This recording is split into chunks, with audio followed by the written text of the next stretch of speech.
오늘 우리가 읽었던 이 본문의 말씀을 가지고 이제 회복을 넘어 비상하라 라는 제목으로 말씀의 은혜를 함께 나누도록 하겠습니다. 여러분, 새로운 2022년의 새해가 밝았습니다.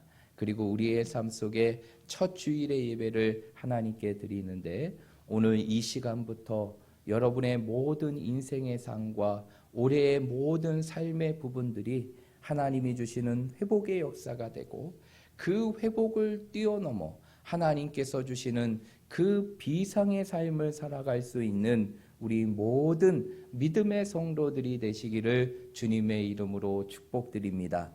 여러분, 우리가 많이 들어봤던 말들 중에 이러한 말이 있습니다. 모든 일에는 때가 있다라는 말이 있죠. 만사에는 다 때가 있다라는 말이 있습니다. 여러분, 이 말은 누가 한 말일까요? 여러분, 이 말은 누가 한 말인 것 같습니까? 그냥 옛날부터 흘러내려오는 전례와 같은 말일까요? 아니면 누군가 유명한 위인이 했던 말일까요? 여러분, 이 말을 했던 사람은 바로 누구냐? 전도서의 저자였던 솔로몬이 했던 말입니다. 여러분, 전도서 3장의 말씀을 보게 되면 3장 1절의 말씀에 보면 솔로몬은 이렇게 말하고 있습니다. 범한의 기한이 있고 천하 만사가 다 때가 있다라고 얘기하죠. 그러면서 솔로몬은 그 이후에 인간의 출생과 죽음, 그리고 우리가 이 세상에 겪게 되는 모든 상황들을 설명하며 모든 상황에는 때가 있음을 분명하게 설명하고 있습니다. 그러면서 전도서 3장 11절의 말씀에 보면 솔로몬은 이렇게 정리하게 됩니다. 하나님이 모든 것을 지으시되 때를 따라 아름답게 하셨고 또 사람들에게 영혼을 사모하는 마음을 주셨느니라. 그러나 하나님이 하시는 일의 시종을 사람이 감히 측량할 수 없느니라 라고 얘기합니다. 이 이야기는 무엇일까요? 하나님께서 이 세상의 모든 것을 창조하시고 다스리시는 하나님께서는 하나님의 정하신 때를 통하여서 우리의 모든 인생과 이 세상을 아름답게 하신다는 것이에요. 그러나 우리는 그 하나님의 때, 하나님께서 시작하시고 마치시는 그 시종의 때를 알 수 없지만 우리에게 분명한 한 가지의 확신은 있어요. 그것은 바로 무엇이냐? 우리의 모든 인생은 하나님의 때에 이루어지는 것이고 하나님께서는 그 때를 통해 우리의 인생을 가장 아름답게 하신다는 것입니다. 여러분 믿으십니까? 여러분 믿으십니까? 여러분 2020년의 시간이 여러분의 인생의 삶 속에 여러분의 삶을 가장 아름답게 하시는 하나님의 때가 되기를 주님의 이름으로 축복합니다. 제가 2022년을 준비하면서 하나님께서 저에게 주신 분명한 확신이 한 가지 있어요. 그것은 바로 무엇이냐면 이 새로운 해는 하나님께서 결코 나에게 우연히 주시는 해가 아니라 하나님의 분명한 때라는 것이 어떠한 때일까요? 어떠한 때일까요? 하나님께서는 저에게 분명한 확신 속에 가르쳐 주시는 것이 바로 이 때가 우리에게 주어진 이 새해가 우리의 인생의 삶 속에 회복을 넘어 비상케 하시는 하나님의 때가 될 것을 분명하게 확신하게 하셨다는 것이, 그래서 우리가 송구영신 예배를 통하여 우리가 새해를 시작하면서 우리가 말씀의 비전을 선포했지 않습니까? 2022년의 주제를 우리가 함께 선포하며 나아갔지 않습니까? 지금까지 우리의 삶이 힘들고 낙심된다 할지라도 2022년은 우리의 삶 속에 회복의 때가 되고 그 회복을 때에 넘어 우리의 삶을 비상케 하시는 하나님의 때가 될 줄 믿으시길 바랍니다. 우리의 삶 속에서 다시 한번 독수리가 다름질하여 그 창공을 놀랍게 날아오르고 비행하는 것처럼 우리의 인생이, 우리의 가정이, 우리의 자녀들이, 그리고 우리의 교회가 다시 한번 회복을 넘어 비상하게 되는 하나님의 놀라운 때를 우리의 삶 속에 경험하는 새해가 되시기를 주님의 이름으로 축복드립니다. 그렇다면 이 우리에게 주어진 이 새해, 이 2022년의 새해를 우리의 삶 속에 개인적으로 그리고 우리의 가정적으로 그리고 교회적으로 회복을 넘어 비상케 하시는 하나님의 축복을 경험하기 위해서는 우리에게 무엇이 필요할까요? 오늘 우리가 이사야 40장의 말씀을 함께 읽었는데요. 오늘 우리가 읽었던 이사야 40장 27절부터 31절까지의 말씀은 이제 이스라엘 가운데 어마어마한 현실의 고난 속에서 하나님이 함께 하심을 느낄 수 없고 하나님의 개입을 확인할 수 없는 어둡고 절망한 절망의 상황 속에서 하나님께서 이스라엘 백성들을 구원하시고 그들을 회복하실 것을 약속하신 말씀이 오늘 우리가 읽었던 이 본문의 말씀이에요. 여러분, 우리가 지난 2년이라는 시간 동안 코로나의 상황 속에서 얼마나 많은 것들이 무너지고 지쳐 있습니까? 얼마나 힘들어 있고 낙심되어 있습니까? 그러나 우리가 기억해야 될 것이 있어요. 하나님은요, 우리의 삶이 아무리 절망적이고 그 인생의 삶이 어둡고 힘든다 할지라도 그 상황 속에서 우리를 일으켜 주시는 분이 하나님이시고 일으켜서 회복을 넘어 비상케 하시는 분이 우리 하나님이시라는 것이 오늘 우리가 읽었던 이 이사야 40장의 말씀은 이러한 회복의 내용들을 이스라엘 백성들에게 말씀하시며 오늘 이 시대를 살아가는 우리들에게 주시는 말씀이라는 것이죠. 그러면 오늘 이 말씀을 통해서 정말 우리의 삶이 회복되고 회복을 넘어 비상하는 인생의 삶이 되기 위해서는 어떠한 삶이 되어야 되는가? 오늘 본문의 말씀을 통해 우리는 두 가지를 확인할 수 있는데 첫 번째는 바로 무엇이냐? 우리의 현실 속에서 하나님의 전능하심을 믿을 때 우리는 회복을 넘어 비상할 수 있다는 것입니다. 여러분, 하나님만 갖고 있는 하나님의 특징이 있다는 걸 알고 계십니까? 하나님이 이 세상의 어떠한 피조물보다 다르시고 완전한 창조주이시고 그리고 완전한 하나님이심을 드러내는 6가지의 특징이 있어요. 여러분, 이것만큼은 여러분들이 꼭 기억하시면 좋겠는데 첫 번째로 그 6가지 중에 첫 번째는 바로 무엇이냐? 하나님은 누구의 의존적인 존재가 아니라 스스로 계시는 분이라는 것이죠. 우리는 이것을 3글자로 무엇이라고 표현하게 되느냐?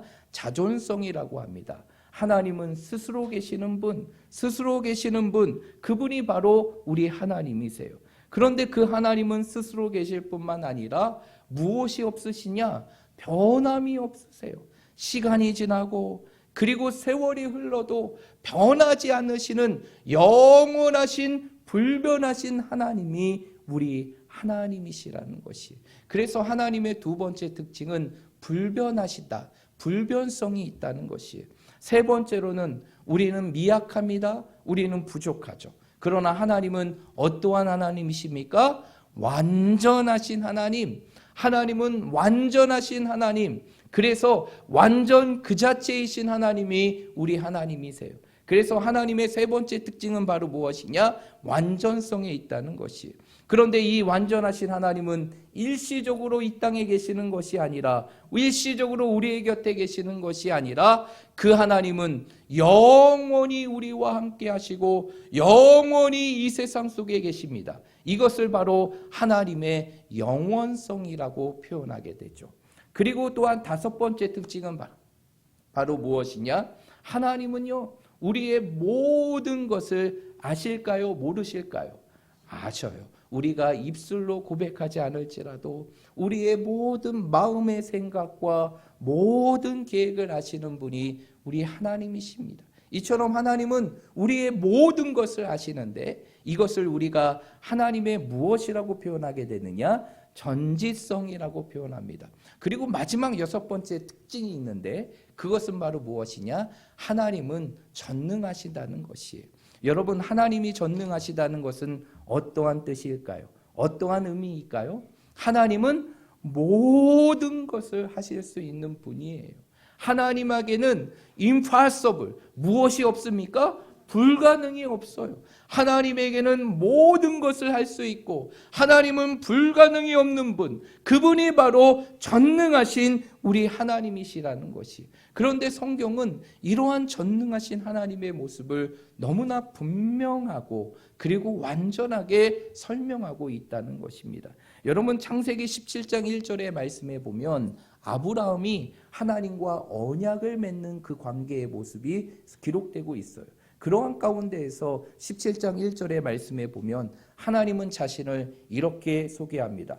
I'm Almighty. 이 얘기는 무엇입니까? 하나님은 전능하시다라는 것이, 나는 전능하신 하나님이다라고 말하는 거예요. 이처럼 하나님은 자신의 전능하심을 드러내고 말씀하셨어요. 그뿐만 아니죠. 창세기 18장의 말씀에 보면 하나님께서 아브라함의 아내였던 사라에게 장차 너에게 아들이 주어질 것을 얘기하게 됩니다. 그랬을 때도 하나님께서는 자신을 뭐라고 표현하게 되느냐? 창세기 18장 14절의 말씀에 보면 이렇게 얘기합니다. 나는 능히 하지 못한 일이 있겠느냐라고 하며 하나님의 전능하심을 말씀하시죠.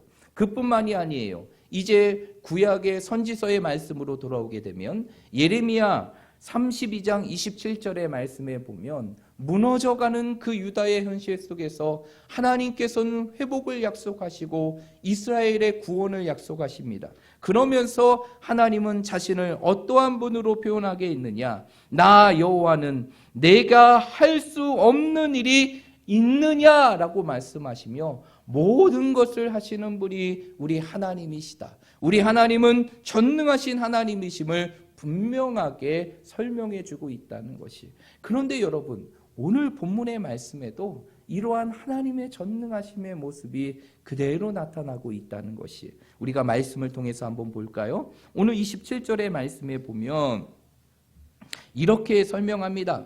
야곱아 어찌하여 내가 말하며 이스라엘아 내가 이르기를 내 길은 여호와께 숨겨졌으며 내 송사는 내 하나님에게서 벗어난다 하느냐라고 얘기합니다. 여러분, 이스라엘 백성들의 상황이 어떠한 것이냐? 한마디로 하나님께서 그들에게 보여야 될 길이 보이지 않고 그들의 송사가 하나님 앞에 벗어났다는 것이. 여러분, 이 상황이 어떠한 상황일까요? 이 상황이 어떠한 상황일까요? 여기서 길이라는 것은, 길이 여호와께 숨겨졌다는 것은 무엇이냐면 하나님께서 이스라엘 백성들을 인도하시는데 그 하나님의 인도하심이 보이지 않는다는 것이. 그리고 송사라는 것은 무엇을 의미하는 것이냐면 하나님의 정의, 하나님의 공의를 의미하는 것이. 그런데 이스라엘 백성들의 상황이 하나님의 인도하심이 보이지 않을 뿐만 아니라 또 어떠한 상황이냐?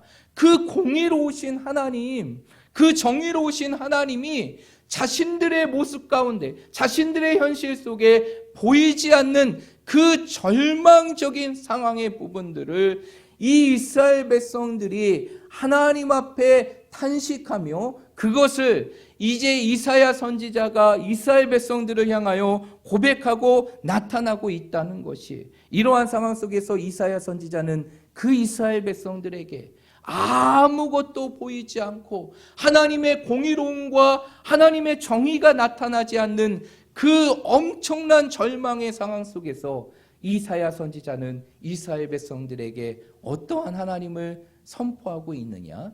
바로 전능하신 하나님을 선포하고 있다는 것이. 그것이 바로 몇 절과 몇 절의 말씀이냐? 28절과 29절의 말씀이에요. 우리 한번 읽어볼까요? 28절과 29절입니다. 시작!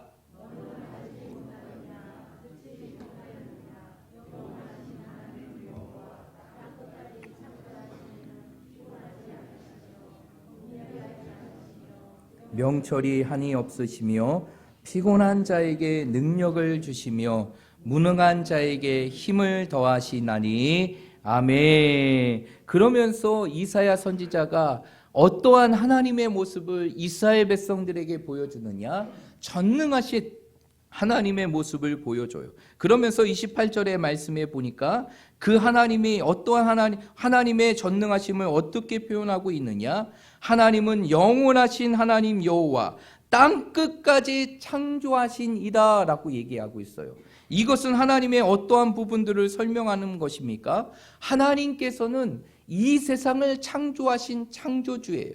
그런데 창조주일 뿐만 아니라 그 하나님은 시간과 공간을 초월해서 영원히 계시는 분, 영원하신 하나님, 그 하나님이 바로 너희의 하나님이라는 사실을 선포하는 것이, 그런데 그 하나님은 어떠하지도 않으시다라고 말하고 있습니까? 피곤하지도 곤비하지도 않으시다라고 얘기해요. 여기서 피곤하지 않다, 곤비하지 않다는 것은 무엇을 의미하는 것일까요? 인간은 어떠한 일에 힘을 쏟게 되면 피곤하게 돼요. 그리고 지치게 됩니다. 곤비하게 됩니다. 그러나 이러한 인간과 달리 하나님은 어떠한 하나님이시냐? 무한한 힘과 능력을 갖고 계신 여호와 하나님, 전능하신 하나님이심을 선포하고 있다는 것이에요. 결국 이사야 선지자는 아무것도 보이지 않고 하나님의 공의로움을 느낄 수 없는 그 절박한 현실 속에서 하나님을 정말 애타게 찾아야 될 이스라엘 백성들을 향해 뭐라고 얘기하느냐? 너희와 함께 하시는 하나님, 그 하나님은 이 세상을 창조하시고 너희와 영원히 함께할 뿐만 아니라 인간의 능력을 뛰어넘어 무한한 힘과 능력을 가지시고 너희의 모든 삶을 회복시킬 수 있는 전능하신 하나님, 그 하나님이 바로 너희의 하나님이라는 것을 선포하고 있다는 것이에요. 여러분, 이 하나님이 우리의 하나님이심을 믿으시길 바랍니다. 우리에게 새 날을 주시고 새 해를 주시고 새 일을 행하시는 우리 하나님이심을 믿으시길 바랍니다. 모든 인간이 쓰러지고 낙심하며 곤비한다 할지라도 우리와 함께 하셔서 모든 것을 하게 하시는 전능하신 하나님, 그 하나님이 바로 우리의 하나님이고 나의 하나님이심을 믿으시길 바랍니다. 우리의 삶 속에 이 하나님을 믿는다면, 그 전능하신 하나님을 믿는다면 우리의 삶의 상황이 아무리 절망적이고 진토와 같이 무너진 상황이라 할지라도, 우리의 눈에 낙심이 되어서 아무것도 보이지 않는 상황이라 할지라도 하나님께서는 그곳에서 우리를 다시 일으키실 것이고 우리를 회복시킬 것이고 그 회복을 넘어 비상케 하실 것입니다. 2022년이 여러분의 인생의 삶 속에 이러한 해가 되시기를 주님의 이름으로 축복합니다. 우리의 인생의 삶 속에서 낙심되고 지쳐있는 모든 것으로부터 우리를 다시 일으켜 주시고 우리를 다시 회복시켜 주시며 우리의 삶을 다시 한번 날아오르게 하시는 그 하나님의 비상의 축복이 여러분들과 여러분들의 삶과 여러분들의 가정과 여러분들의 사업과 여러분들의 직장과 여러분들의 모든 인생의 삶 속에 날마다 이루어지기를 주님의 이름으로 축복드립니다. 두 번째로, 우리의 삶 속에서 회복을 넘어 우리가 비상하는 삶을 살아가기 위해서는 우리에게 어떠한 모습이 있어야 되느냐? 오늘 본문의 말씀은 우리에게 한 가지를 더 얘기해주고 있는데 그것은 바로 무엇이냐? 하나님을 앙망하라라는 것이에요. 여러분, 오늘 우리가 읽었던 마지막 31절의 말씀 한번 볼까요? 마지막 31절의 말씀 우리 한번 읽어보도록 하겠습니다. 30절, 31절의 말씀 함께 읽어보겠습니다. 시작.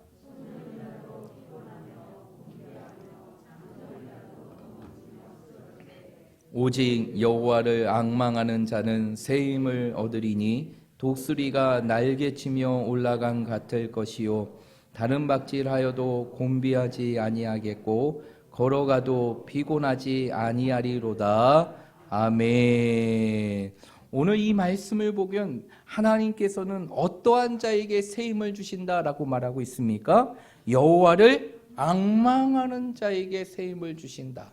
그 새 힘의 역사가 마치 독수리가 창공, 자신의 거대한 날개를 펴고 그 창공을 날아오른 것 같은 그 놀라운 새 힘의 역사가 어떠한 자에게 주어지느냐? 하나님을 앙망하는 자에게 주어진다는 것이. 여러분, 하나님을 앙망한다는 게 무엇일까요? 하나님을 앙망하는 모습이 어떠한 모습일까요? 저는요, 오늘 말씀을 묵상하고 준비하기 전에는 하나님을 앙망하는 거, 그래, 하나님을 바라보는 것이지, 하나님을 바라보며 살아가는 게 하나님을 앙망하는 것이지, 그렇게 생각했어요. 그런데 말씀을 연구하고 준비하다 보니까 하나님을 앙망하는 것은 단순히 하나님을 바라보는 게 아니었어요.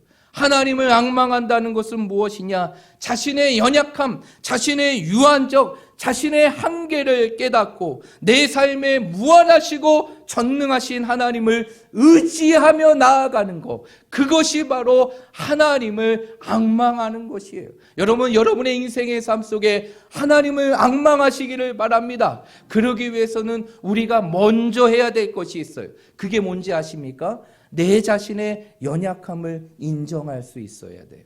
여러분, 우리는요, 연약합니다. 그리고요, 우리는 무력합니다. 그리고 우리에게는 한계가 있어요. 그러나 우리의 영원한 힘이 되시고 우리의 능력이 되시는 하나님은 어떠한 하나님? 전능하신 하나님, 이 세상에 어떠한 것도 그를 이길 수 없으며 그 하나님은 모든 것을 하실 수 있는 전능하신 하나님이세요. 그 하나님을, 내 자신의 연약함을 인정하고 그 하나님을 의지하며 나아가는 앙망의 삶이 있을 때, 그렇게 하나님을 앙망하는 삶이 있을 때 우리에게 무엇이 주어지느냐? 독수리가 날개를 펴고 창공을 날아오르는 그 하나님의 세임의 역사가 우리에게 주어진다는 것이, 여러분, 여기서 세임이라는 게 뭔지 아십니까? 말씀을 연구하니까 참 놀라운 것들이 알게 되는데, 여기서 세임이라는 것은 바로 무엇이냐면 히브리어로 야할리프 코하르라는 두 개의 단어가 붙여진 것인데, 이 세임이라는 게 바로 무엇이냐면 지금 겨울철 같이 땅이 꽁꽁 얼어있는 상황 속에서 생명이 그 땅을 뚫고 피어오르는 그 힘, 그것이 바로 세임이라는 것이, 결국 하나님의 주시는 세임, 이 놀라운 세임은 바로 어떠한 자에게 주어지느냐? 하나님을 앙망하는 자에게 주어진다는 것이죠.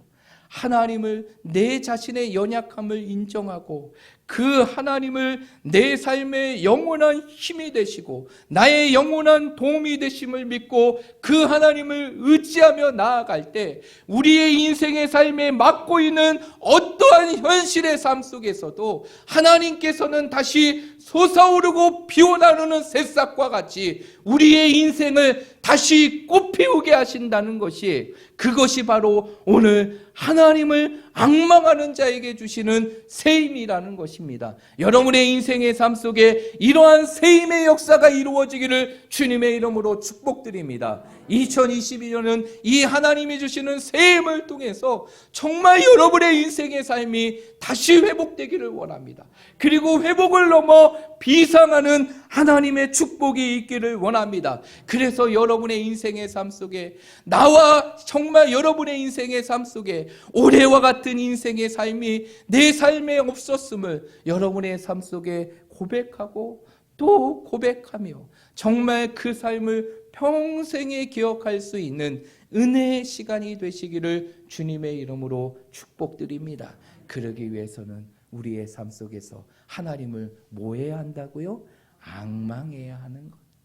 앙망해야 하는 것이 올 한 해 여러분의 인생의 삶 속에 의지할 수 있는 모든 것들이 있지만, 여러분 그 모든 것들을 내려놓고 내 자신까지 내려놓고 전능하신 하나님, 영원한 힘이 되시는 하나님, 우리를 다시 날아오게 하시며 우리에게 세임을 주시는 그 하나님을 의지하며 나아감을 통하여서 여러분의 삶이 오늘 말씀의 제목과 같이 회복을 넘어 비상케 하는 하나님의 축복의 역사를 이 땅에서 경험할 수 있는 축복의 해가 되시기를 주님의 이름으로 축복드립니다.